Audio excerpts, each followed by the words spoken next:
Bonjour à tous, ravi de vous retrouver pour ce Morning Echo du mercredi 18 novembre 2020. La photo du jour, c'est celle de Narendra Modi, le Premier ministre indien qui est intervenu de manière virtuelle, Covid oblige, au Bloomberg Economic Forum et qui milite pour la mise en place de villes et de cités avec plus de développement durable et pour plus d'économie verte au sein de nos cités. Vous voyez, dans un contexte où hier on a eu quelques prises de bénéfices sur le marché américain et puis des bourses européennes étalent. Alors le point clé, c'est encore le Bitcoin qui vole de record en record récent, même si on n'est pas encore au record historique. Il était à plus de 18 000 $, mais vous voyez quand même la progression est assez impressionnante sur ces dernières semaines. Alors quand on regarde les points clés du marché, donc sur le marché américain, on voit que le Nasdaq, donc l'indice des valeurs technologiques, est tout proche de sa résistance de 12 000.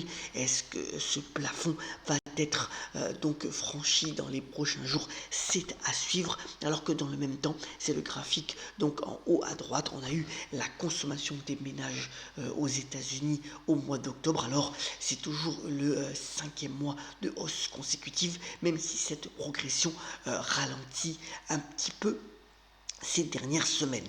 Du point de vue obligataire, là aussi, deux points intéressants. D'abord, les émissions vertes continuent là aussi leur envolée. Vous voyez qu'on a dépassé récemment un nouveau record avec de nombreuses entreprises qui se mettent sur ce créneau et donc qui émettent de la dette verte. Et on voit un beau succès auprès des investisseurs institutionnels. Et puis, le géant, là, on parle plutôt d'énergie fossile avec Saudi Aramco qui émet donc de la dette, 8 milliards de dollars pour pouvoir financer le paiement de son dividende promis à ses actionnaires. Vous voyez que finalement Saudi Aramco, depuis sa mise en bourse à la bourse donc de Riyad, finalement a un parcours un petit peu heurté. Ça fait beaucoup baisser au début de l'année 2020, puis on retrouve pratiquement le cours d'introduction sans faire des étincelles. Voilà pour ce qu'il faut retenir globalement des marchés. Ce matin en Asie, on a une légère baisse pour le moment à Tokyo. Alors, autre point aussi, un rapport qui a été émis de la part de l'ONG Climate Transparency qui démontre que finalement les émissions en CO2 ont baissé de 0,1% en 2019. De plus en plus donc d'énergies renouvelables sont proposées par nos différents États et dans ce contexte-là, la France est plutôt le bon élève avec 30 milliards d'euros qui ont été consacrés bien entendu à la transition énergétique, même si du point de vue météorologique, et la France a quand même été pas mal affectée par des situations météorologiques délicates qui lui a coûté quand même quelques dixièmes de points de croissance, et ce n'est pas à négliger dans le contexte bien entendu de réchauffement climatique.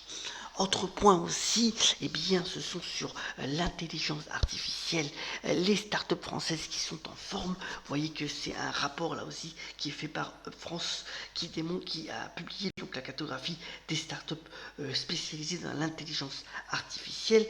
Ça a été une étude faite en collaboration avec les homologues suédois et allemands. Et là où les startups françaises se démarquent, surtout dans la santé, la pharmacie, les services aux entreprises et les technologies de l'information, c'est plutôt un bon signe. Alors que dans le même temps, Capgemini, donc la SS2I, là aussi a émis un rapport assez intéressant démontrant que l'intelligence artificielle pouvait avoir un effet très significatif sur la baisse des émissions de gaz à effet de serre de l'ordre de 16% 3 à 5 ans, et que l'intelligence artificielle peut vraiment augmenter l'efficacité énergétique et optimiser donc la productivité. Donc voilà, c'est un bon signe qu'il y ait autant de start-up sur l'intelligence artificielle dans l'Hexagone. Alors revenons à l'actualité des entreprises. D'abord, Unilever, le géant anglo-néerlandais veut absolument se mettre sur les produits véganes. Il vise un objectif de 1 milliard d'euros de revenus d'ici à 2025, notamment avec des investissements dans tout ce qui est alternatives donc végétales. Vous savez qu'il a créé notamment une moutarde Amora sans œufs. C'est quand même assez particulier. Il a investi bien entendu aussi dans tout ce qui est burger végétarien. Voilà, donc l'objectif était quand même assez important d'aller sur le vegan. Et puis pour Thales, qui a récemment repris des couleurs en bourse à la faveur du récent rallye sur le marché boursier français, et bien signe un contrat avec la marine allemande de 1,5 milliard d'euros. C'est quand même assez significatif. Il faut savoir que bien sur les frégates, Thales est quand même assez en forme puisqu'il équipe 50 marines à travers le monde. Alors, l'actualité américaine, d'abord, eh bien, Amazon cherche toujours des relais de croissance. Cette fois-ci, c'est dans la pharmacie online, mettant d'ailleurs un pied de nez aux distributeurs que sont Walgreens, CVS et autres Rite Aid. Vous voyez que eh bien, Amazon va rentrer sur ce marché. C'est quand même 336 milliards de dollars en 2018. Alors, selon l'avis des spécialistes, c'est quand même un marché assez délicat à pénétrer parce qu'il y a quand même pas mal de connivence, en tous les cas de relation entre finalement les distributeurs traditionnels et les médecins praticiens. On verra si Amazon réussit ce pari. Et puis donc la consécration pour Tesla, dont l'action est montée de plus de 8% hier, puisque le constructeur américain de véhicules électriques rejoint donc en décembre l'indice prestigieux SP500. Alors c'est un peu assez important puisque ça veut dire que des nombreux gestionnaires de fonds et autres trackers doivent acheter l'action pour bien représenter donc le SP500. Vous voyez que la capitalisation de Tesla sur ces entrefaites a dépassé les 400 milliards de dollars. C'est quand même assez impressionnant pour le souligner. Alors une belle histoire, puisque on sait que dans la distribution c'est toujours un petit peu délicat. Et bien voilà que Dino, c'est une donc société d'origine polonaise, c'est la meilleure performance de l'indice Eurostock 600 cette année avec plus de 88% de hausse. Quelle est sa stratégie? Et bien finalement c'est s'implanter dans les zones rurales en Pologne, profiter finalement d'une clientèle moyenne, de la moyenne classe qui a quand même du pouvoir d'achat en proposant des produits frais mais avec des marges. Et voilà que finalement depuis son introduction, l'action a été multipliée par plus de 300%. Voilà, en ciblant véritablement cette clientèle, cela fonctionne avec aussi une efficacité logistique très importante. Voilà, Dino, une belle histoire de distribution alimentaire, comme quoi quand on va sur des niches, cela peut toujours fonctionner. Alors, Airbnb rentre donc en bourse, ça va être la grosse IPO, donc la grosse entrée en bourse pour le mois de décembre, même si la société est toujours déficitaire. Vous savez que Airbnb, ça avait commencé avec la location de matelas gonflables il y a plus de 30 ans. C'est quand même une société aujourd'hui qui devrait être valorisée sur le niveau de 30 milliards de dollars. C'est une société qui intervient dans 100 000 villes, même si 70% donc de ses revenus c'est sur 200 villes. Il y a eu aussi un programme de restructuration et de baisse des coûts puisque Airbnb s'est séparé de 2000 de ses 8000 employés.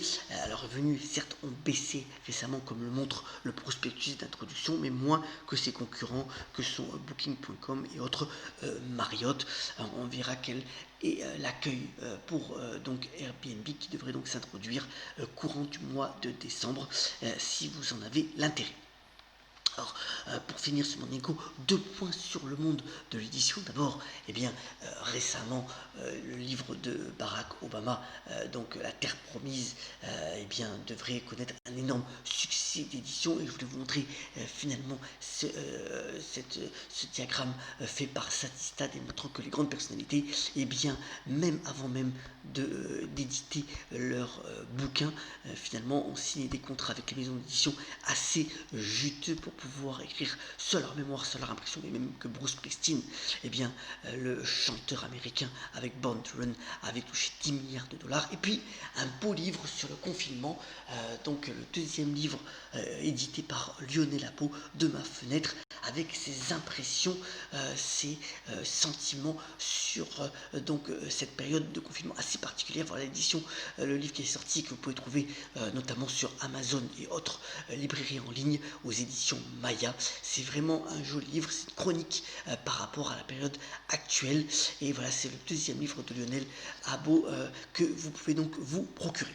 Terminons ce Morning Echo par la citation du jour. Elle nous vient du poète Paul Éluard, qui a été quand même assez abonné à de belles citations, qui a notamment déclaré: l'homme n'est pas ancien comme le monde, il ne porte que son avenir. Comme d'habitude, ayons la pêche, soyons solidaires, et on se retrouve très prochainement pour un nouveau Morning Echo. Excellente journée à toutes et à tous.